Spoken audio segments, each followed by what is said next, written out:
자, 오늘은 5학년 4반 이윤숙 선생님과 함께 후삼국의 성립과 고려의 후삼국 통일 과정을 알아보도록 하겠습니다.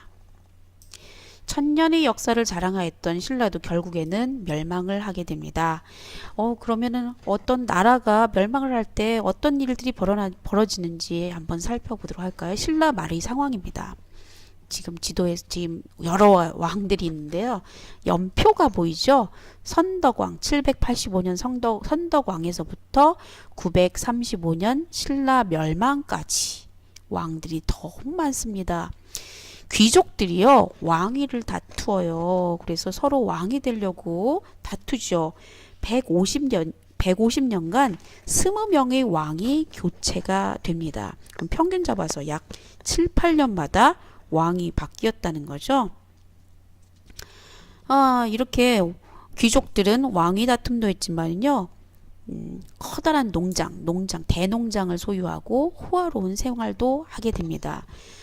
귀족들이 차지하는 그런 토지만큼 평민들은 어떻겠습니까? 평민들 대부분이 농민이죠. 농민들은 점점 땅을 잃어갔겠죠. 그러다 보니까 나라의 재정이 부족하게 됩니다. 나라의 재정이 부족한데 그것을 어디에서 충당을 하느냐? 농민들한테 더 많은 세금을 부담을 시키게 되는 것이죠. 귀족들이 땅이 넓어진 만큼 농민들은 땅을 적어질 테고, 귀족들은 세금을 안 내니까 농민들은 땅도 뺏기고 세금도 더 많이 내라고 하고 아주 정말 죽을 맛이죠. 이러다 보니까 농민들은 어떻게 되었을까요? 네, 막 이렇게 외치고 있죠. 세금만 걷어라. 우리는 먹을 곡식도 없다. 농민들은 거지가 되거나 도둑이 되기도 합니다. 떠돌거나 도적이 되기도 하고요. 또 참다 못한 농민들이 들고 일어나죠. 그래서 관청을 습격하기도 합니다. 이런 상황을 적어 놓은 기록이 있습니다. 지금 보이는 것은 합천 해인사의 길상탑이라고 하는 탑인데요. 여기에 탑이 세워진 이유 또는 뭐 그 당시의 상황 이런 것들을 나타내는 이런 것이 있습니다. 이건 탑지라고 합니다. 탑지. 기록물이 있는데 이 길상탑지에는 전쟁 흉년으로 혼란스럽다. 나라 안에 농민 봉기가 일어나지 않은 곳이 없다라고 신라 말이 대학자였던 최치원이 쓴 글이 남아 있다고 합니다. 자, 또 지방에서는 어떠냐? 지방에서는 한 지방을 독자적으로 독자적으로 다스릴 만큼 세력이 커진 사람이 생겨나게 됩니다. 이 사람들은 힘 있는 사람들은 이렇게 성도 쌓고 군사도 모으고 이래서 백성들을 이렇게 규합을 하게 되죠. 이런 사람들을 뭐라고 불렀냐면은 성주 또는 장군이라고 불렀어요. 그런데 오늘날에는 뭐라고 부르냐? 호족이라고 부르죠. 이런 호족 중에서는 군사력에 힘입어 갖고 새로운 나라를 세우는 사람도 생겨나게 됩니다. 대표적인 사람이 견훤과 궁예가 되겠습니다. 자, 견훤은요, 완산주, 지금의 전주의 도읍을 정하고 후백제를 세웁니다. 또 궁예는 송악, 지금의 개성입니다. 북한에 있는 개성이죠. 개성에 도읍을 정하고 후고구려를 세우게 됩니다. 자, 후백제가 900년에 세워지게 되는데요. 바로 이 사람이죠. 견훤입니다. 견훤은 신라의 군인 출신이에요. 군인 출신으로 완산주에 지금이 전주죠. 후백제를 세우게 되고 전라도, 충청도, 경상도 서쪽 지역까지 차지하게 됩니다. 또 901년에는 후고구려가 성립을 되는데 바로 이 사람입니다. 궁예지요. 애꾸눈이네요. 전에 오는 이야기에 따르면 이 궁예는 신라의 왕족 출신이래요. 그런데 어렸을 때 이 사람도 신라 귀족들의 왕위 다툼에 의해서 한쪽 눈을 다쳤다고 해요. 궁예는 송악에 후고구려를 세우고 그리고 이후에 철원으로 도읍을 옮깁니다. 그리고 경기도, 황해도, 충청도, 강원도 일부 지역까지 영토를 넓히게 됩니다. 그런데 이 사람은 누굴까요? 네, 후백제는 견훤, 후고구려는 궁예가 세웠는데 이 사람은 왕건입니다. 왕건은 송악의 호족 출신이에요. 송악? 후고구려가 세워졌던 송악? 그렇죠. 왕건은 궁예 밑에 있는 궁예의 신하였습니다. 신하. 그런데 궁예가 워낙 난폭했답니다. 그래서 이 난폭한 궁예를 몰아내고요. 왕위에 오르게 됩니다. 그러면서 나라 이름을 고려라고 바꾸고요. 이 고려라는 이름은 고구려를 계승했다는 의미에서 고려라고 이름을 바꾸게 되고요. 그리고 원래 자기의 본거지였던 송악으로 도읍을 옮기게 됩니다. 고려는 이 신라하고는 어떻게 지냈냐면은 친하게 지냈어요. 친하게 지냈고, 그리고 후백제하고는 어떻게 지냈냐? 네, 대립하였습니다. 왜 그랬을까요? 신라는 어차피 무너져가는 그런 나라였어요. 그러니까 너무 이 세 나라 중에서는 가장 약한 나라였죠. 그런데 후백제는 점점 세워지고 있는 나라예요. 그래서 후백제하고는 이렇게 대결을 할 수밖에 없었죠. 자, 후백제가요, 이제 이게 약해지고 있는 신라를 먼저 공격을 하게 됩니다. 이 신라는 어떻게 했을까요? 당연히 고려한테 원군을 요청을 하지요. 신라를 구해주세요 하고서 원군을 요청해서 고려가 신라를 도와주기 위해서 원군을 보냅니다. 자기가 직접 군대를 이끌고 신라를 도와주러 가죠. 어디로 갔냐면은 공산이라는 곳으로 갔습니다. 공산은 지금의 대구입니다. 대구에서 전투를 벌였는데 어떻게 되었을까요? 망했어요. 고려가 크게 패하게 됩니다. 전해져 내려오는 이런 말에 의하면은 왕건이 후백제 군에게 포위를 당하게 됩니다. 포위를 당하니까 왕건을 대신해서 왕건의 옷차림을 이렇게 한 명의 신하가 왕건의 옷차림을 하고 대신 왕건은 피신을 시켰대요. 그러면서 왕건을 대신해서 8명의 장수들이 목숨을 잃었답니다. 그래서 이 공산 전투가 일어났던 이 산의 이름이 팔공산이라는 이름이 붙여졌다고 합니다. 네, 고려의 왕건은 팔공산에서 거의 죽다가 살아나서 다시 왔어요. 그럼 어떻게 하게 됩니까? 칼을 갈아야 되죠. 군사를 훈련을 시키고 또 호족들을 이 고려 편이 되도록 노력을 하게 됩니다. 그러면서 3년 만에 다시 후백제와 싸우게 됩니다. 그것이 바로 뭐냐면은 고창 전투입니다. 930년에 고창 전투가 일어났는데 이번에는 고려가 승리를 하게 됩니다.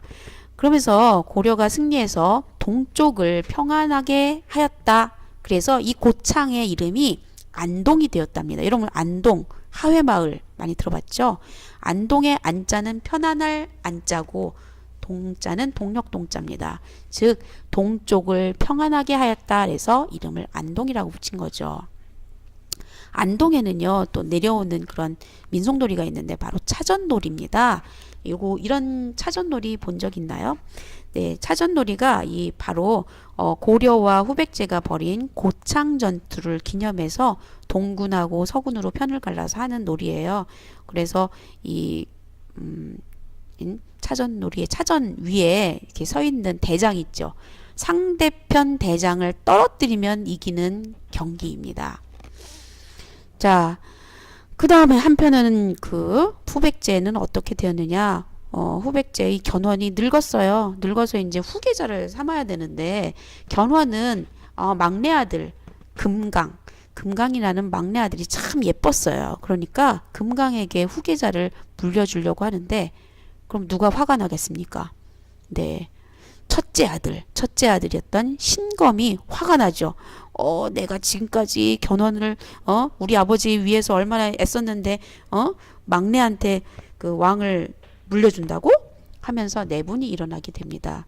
그러면서요 신검이 아버지인 아들을 가둬버려요. 금산사라는 절에다가 가둬버리게 됩니다.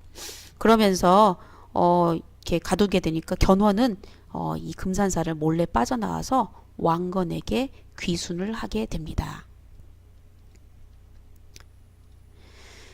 네, 또 한편으로는 그 신라의 마지막 왕이었던 경순왕이 신라는 이제 끝났어요 하면서 항복을 하게 됩니다. 935년에 신라의 경순왕이 신라를 고려에게 바치게 됩니다. 근데 싸우지도 않고서는 고려에게 이렇게 신라를 바쳤는데 왕건은 얼마나 경순왕이 예뻐 보여요. 그렇죠?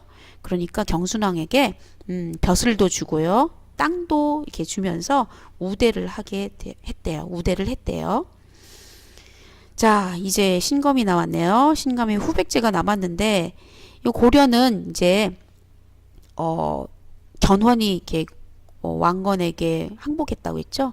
견훤이 왕건과 손을 잡고 후백제를 공격을 하게 됩니다. 참 아이러니하죠.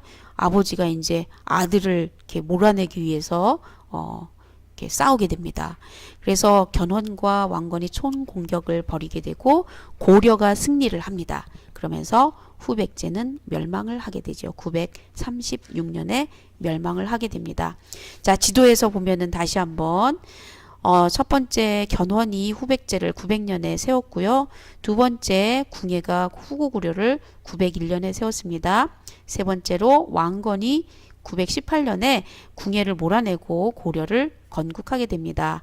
그리고 왕건은 그 이듬해인 919년에 송악으로 천도를 하게 되죠. 다섯 번째 927년에 신라를 구해주기 위해서 왕건이 공산에서 전투를 벌였는데 왕건 고구려가 후백제에 패하게 됐다고 했죠. 패했어요. 그 다음에 3년 후에 다시 붙은 고창 전투에서는 고려가 후백제를 이기게 되죠. 930년에 있었습니다. 다음에 935년에는 신라의 경순왕이 항복을 했다고 그랬어요. 그 다음에 936년에 이제 견훤과 왕건이죠. 견훤과 왕건이 후백제를 공격하면서 936년에 후백제가 멸망을 했다고 했습니다. 자, 이렇게 어렵게 후삼국을 왕건이 통일을 하게 되지요. 그러면서 고려가 세워지게 됐는데요. 태조 왕건이라고 되어 있는데 태조가 붙어 있는 것은 어떤 나라를 세운 그런 첫 번째 왕이죠. 첫 번째 왕의 이름에 태조라는 말이 많이 붙어요. 그래서 왕건도 태조고요. 그리고 조선을 세운 이성계도 태조 이성계가 되죠. 태조 왕건은 후대의 왕들이 꼭 지켜야 할 10가지 가르침을 만들었습니다. 왜냐하면 이 어렵게 세운 고려를 계속해서 유지를 해야 된다, 번영해야 된다라는 생각에서 유언을 10가지 유언을 하게 되는데 그것이 바로 훈요 10조입니다. 훈요 10조는 백성을 안정시키고 단합된 사회를 이루라는 내용이 담겨져 있는데요. 그 내용들을 한번 보겠습니다. 내용들은 대개가 뭐냐면 불교를 숭상해라 라는 것 있고요. 그 다음에 풍수지리설도 믿어서 풍수지리설에 따라서 이렇게 절을 지어라. 그 다음에 세 번째는 왕위는 이게 싸우지 말고 맏아들이 계승하는 것이 원칙이다. 근데 맏아들이 좀 시원치 않으면은 그럼 다른 아들이 계승하게 하여라. 3조에 있었고요. 근데 4조에서는 우리나라는 독자적인 나라다. 그래서 중국 제도를 억지로 따르지 말고 특히 여기 중요한 게 거란이라는 거란족 족이 있는데 거란족이 있는데 거란의 제도는 본받지 말아라. 왜 그렇게 생각했냐면 거란은 우리 고려보다는 훨씬 미개한 나라이고 그리고 거란이라는 나라가 발해가 있었죠. 발해를 멸망시켰어요. 그런데 그런 우리 혈육인 발해를 멸망시켰으니까 거란은 절대로 본받지 말라라고 이렇게 유언을 남겼고요.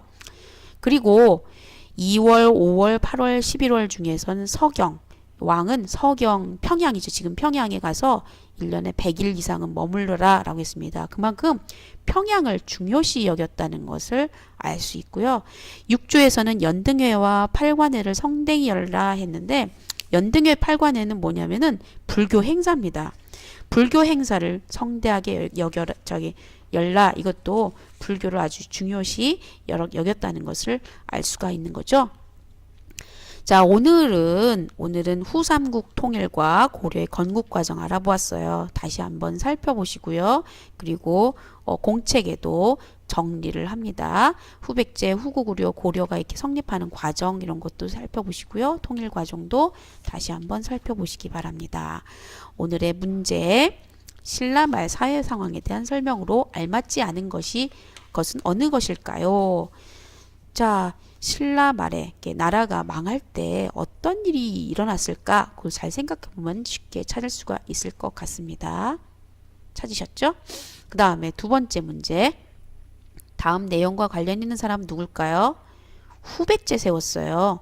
그 다음에 맏아들하고 왕이 계승 문제 때문에 막 다투다가 금산사에 갇히기도 합니다. 그래서 이렇게 빠져나와서 왕건에게 가서 항복을 한 사람이죠. 네, 두 글자입니다. 후백제는 궁예가 세웠고요. 후고구려는 궁예가 세웠고요.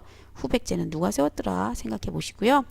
자, 정답은 댓글로 남겨주시면 되겠습니다. 지금까지 5학년 4반 이윤숙 선생님이었습니다. 감사합니다.